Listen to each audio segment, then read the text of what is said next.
তরঙ্গ physics academy, learn physics with Joy. আসসালামু আলাইকুম প্রিয় শিক্ষার্থীরা, আজকে আমরা ভেক্টর অধ্যায়ে পঞ্চম ক্লাস করব। চতুর্থ ক্লাসে একটা মিস্টেক হয়েছে, এরকম I cross I equal to পাইছিলাম আমরা 0। অনুরূপভাবে জে ক্রস জে ইকুয়াল কে ক্রস কে ইকুয়াল আমরা 0 পাবো, কিন্তু আমরা ক্রসের জায়গাতে আমি ডট বলেছিলাম।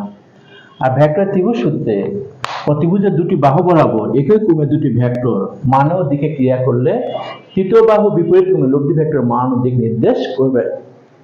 আমি ওখানে বাহুর জায়গায় আমি ভেক্টর বলেছিলাম। দয়া করে তোমার ভুলকে ক্ষমা করে দিবা, আর তোমাদের কাছে আমি অনুরোধ করবো তোমার আমার ভুলগুলো ধরাই দিবা, আমি নিজে পরিশুদ্ধ হতে পারবো। এখন আমরা রাজশাহী বোর্ড 2024-এর একটি প্রশ্ন সমাধান করব। এখানে দেওয়া আছে, সোহেল এবি বরাবর 8 কিলোমিটার/আওয়ার বেগে নৌকা চালিয়ে 10 মিনিটে এডি বরাবর সোজা নদীর অপর প্রান্তে ডি বিন্দুতে পৌঁছলো। এখানে স্রোতের বেগ দেওয়া আছে 4 কিলোমিটার/আওয়ার। নৌকার এবং স্রোতের বেগের লব্ধি মান কত হবে?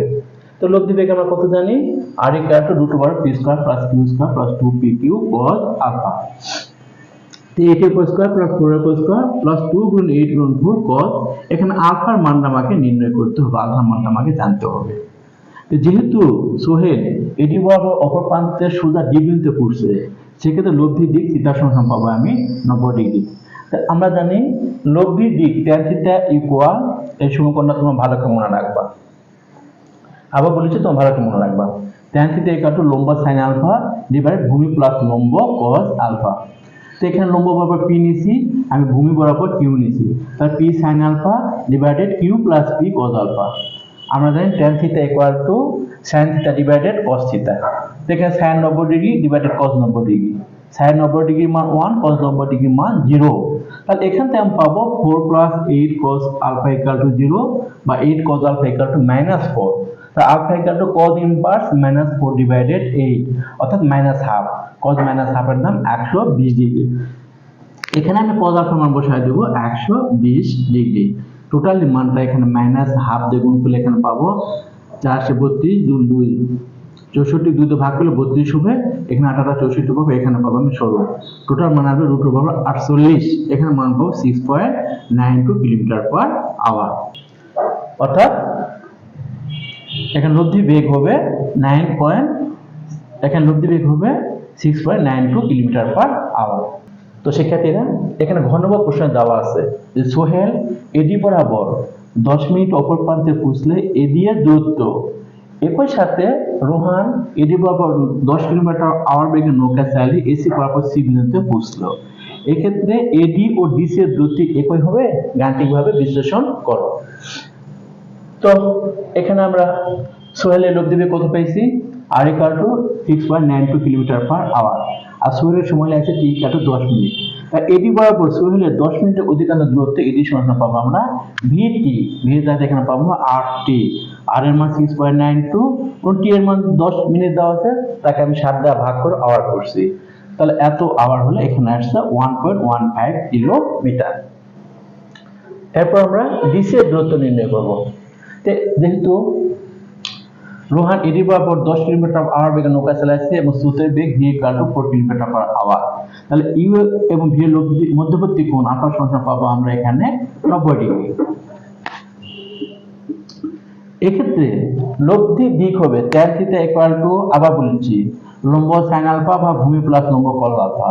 লম্ব দিকে আমি ইউ ধরছি, তাহলে ইউ sin আলফা বা b plus u cos alpha. এখানে tan × sin 90 ডিগ্রি বা 4 × tan cos 90 degree. sin 90 degree মান 1, cos 90 ডিগ্রি মান 0। তাহলে tan থিটা পাবো আমি 10/4, আর থিটা পাবো আমি tan ইনভার্স tan ডিভাইডেড 4, এর মানটা পাবো 68.19 ডিগ্রি। এক্ষেত্রে থিটা সমান পাইছি আমি 68.19 ডিগ্রি। তো স্যারেরা, এখন এডিসি ত্রিভুজ হতে পাবো আমি tan থিটা, থিটা সমলম্ব বাহুকে সর্বদা আমি ভূমি ধরবো, tan থিটা সমান পাবো লম্ব ভাগ ভূমি, লম্ব হচ্ছে এডি আর ভূমি হচ্ছে ডিসি।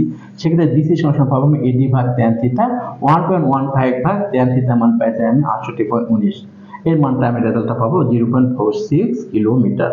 অর্থাৎ সোহেলের এডি বরাবর অতিক্রান্ত দূরত্ব 1.14 কিলোমিটার, আর ডিসি বরাবর রোহান অতিক্রম করছে 0.46 কিলোমিটার, অর্থাৎ উভয় দূরত্ব সমান নয়। শিক্ষার্থীরা, এখন আমরা যশোর বোর্ড 2021-এর একটা সিকিউ সলভ করব।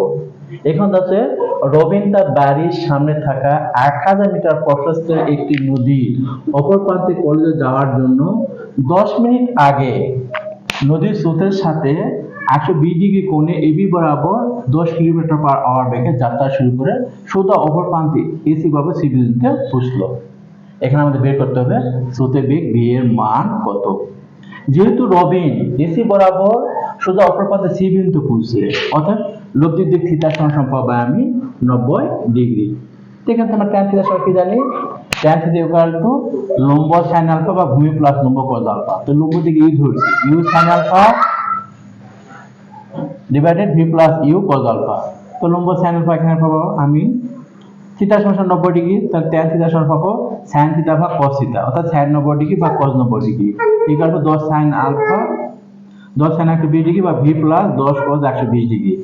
যেহেতু cos 90 ডিগ্রির মান 0, তো এটা আমি 0 পাবো আর এটা আমি 1 পাবো, অর্থাৎ v plus u cos 120 degree সমান 0। এখানে দেখো v সমান minus u cos 120 degree minus tan into cos 120 degree minus half. এখান থেকে আমি পাইছি 5 কিলোমিটার পার আওয়ার, অর্থাৎ স্রোতের বেগ হবে 5 কিলোমিটার পার আওয়ার।